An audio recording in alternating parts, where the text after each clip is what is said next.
Jonah was an ordinary man living in the port city of Joppa. He was known for his quiet wisdom, but few realized that he often wrestled with doubts and fears. One night, as the village settled into sleep, Jonah heard a voice, calm but commanding. It was the voice of God, asking him to travel to the distant city of Nineveh and call its people to repentance. Nineveh was infamous for its cruelty and sin. The very idea terrified Jonah. He wondered why him? Why Nineveh? Instead of obeying, Jonah made a secret plan to flee. He walked through the dark streets, bought passage on a ship bound for Tarshish, and prayed that the sea would hide him from God's call. The sailors on the ship were a tough lot, accustomed to danger. As the ship slipped out of harbor, a storm rose rapidly. Waves crashed mercilessly. Lightning fractured the night. The sailors panicked, tossing cargo overboard to stay afloat, crying out to their gods for mercy. Meanwhile, Jonah had descended into the ship's hold, closed his eyes, and tried to ignore his guilt. But the storm worsened, shaking the vessel. The captain found Jonah and demanded he pray to his God. The sailors cast lots to discover who had angered the heavens. The lot fell to Jonah.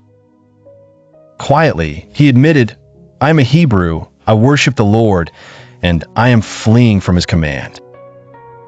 The sailors begged Jonah for a solution. With a heavy heart, Jonah told them, "Throw me into the sea and the storm will quiet." Reluctantly, the crew obeyed. As Jonah plunged beneath the waves, the sea calmed. The sailors witnessed this miracle. In awe, they offered prayers to Jonah's God. Jonah expected death. Instead, in the cold blackness, something enormous approached. He felt himself swept into darkness, yet he was not drowning. He found himself inside a great fish, alive but terrified. The fish's insides were strange, echoes of water, the thrum of its heart. For 3 days and nights, Jonah sat alone. He reflected on his actions, his regrets, and his fears.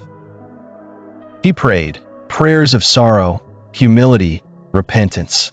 He promised to obey if given another chance. On the 3rd day, the fish rose to the surface and ejected Jonah onto a beach. Wet, exhausted, Jonah looked up at the unfamiliar land. His heart was filled with awe, relief, and purpose. God's voice came again, clear as before, "Go to Nineveh." This time, Jonah listened. Jonah traveled to Nineveh. The journey was perilous, through deserts and strange towns. When he arrived, the city loomed, busy marketplaces, towering walls, citizens hardened by years of violence. Jonah was not eloquent, but he spoke courageously.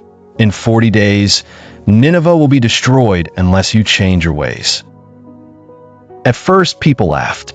Rumors spread about the odd man who'd survived a shipwreck and a fish. Word reached the king, who listened. The king was an arrogant man, but something about Jonah's story and message struck him. He called for fasting and repentance. The whole city put on sackcloth.